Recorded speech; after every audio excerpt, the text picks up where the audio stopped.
Dans cette vidéo, je vais t'expliquer la stoichiométrie. La stoichiométrie, c'est l'étude des relations entre des réactifs et des produits de manière quantitative. Quantitative veut dire avec des quantités. Par exemple, pour la réaction de la respiration cellulaire, il te faut de l'oxygène plus du sucre pour produire du dioxyde de carbone et de l'eau. Bien sûr, il y a de l'énergie qui est dégagée.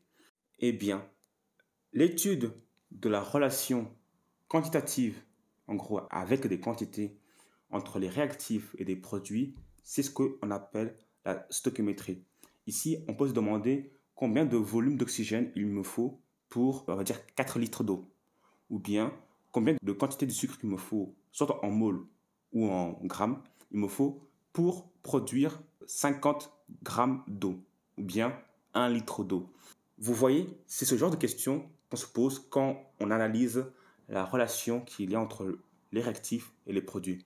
Et cette analyse-là, cette étude-là, c'est ce qu'on appelle la stoichiométrie. Bien sûr, pour faire la stoichiométrie, il faut une chose qui est importante, c'est d'équilibrer l'équation. Parce que si l'équation n'est pas équilibrée, eh bien, vous ne saurez pas faire ce genre d'étude. Vous ne pourrez pas prédire, on va dire, la quantité de produit qui sera produit ou bien les réactifs qu'il faut pour le produire. Mais du coup, comment pondérer? En fait, la pondération se base sur une loi qui est celle de Lavoisier. C'est une loi qui dit qu'il doit y avoir le même nombre d'atomes à gauche que à droite. En gros, le même nombre d'atomes dans les réactifs que dans les produits. Par exemple, pour former de l'eau, il faut du dioxygène et du dihydrogène. Ici, je dis di parce qu'il y a 2 atomes d'oxygène et 2 atomes d'hydrogène. Ce qui va me donner de l'eau, H2O. Ici, on voit qu'il n'y a pas le même nombre d'atomes à gauche qu'à droite.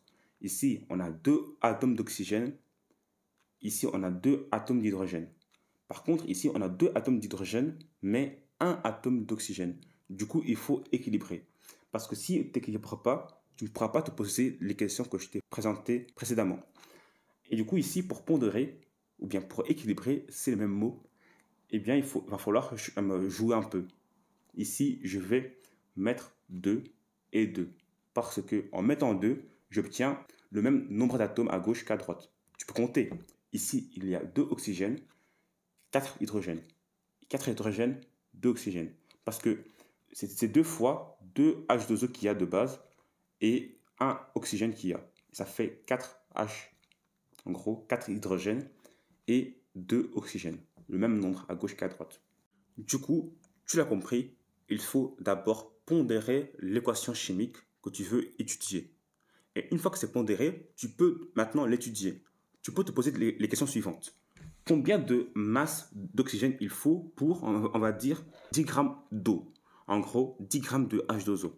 Ou bien, combien de grammes, ou bien, combien de volume d'eau j'aurai à la fin si j'ai initialement 20 grammes de dioxygène?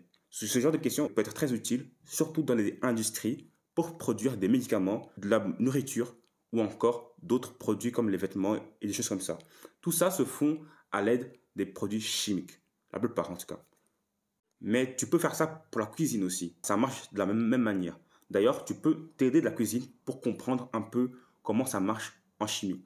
Par exemple, on va dire qu'il y a un gâteau qui se fait, on invente, qui se produit à l'aide de 5 œufs et 100 grammes de farine, on va dire. Et ce qui me donne un gâteau.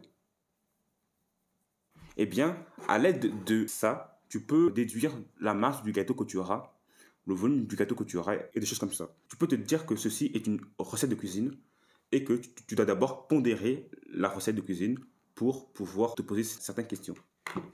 Ici, tu peux voir qu'il y a 5 œufs, un paquet de farine qui pèse 100 grammes, bien sûr, et un gâteau. Ici, il y a 1, 2 et 2.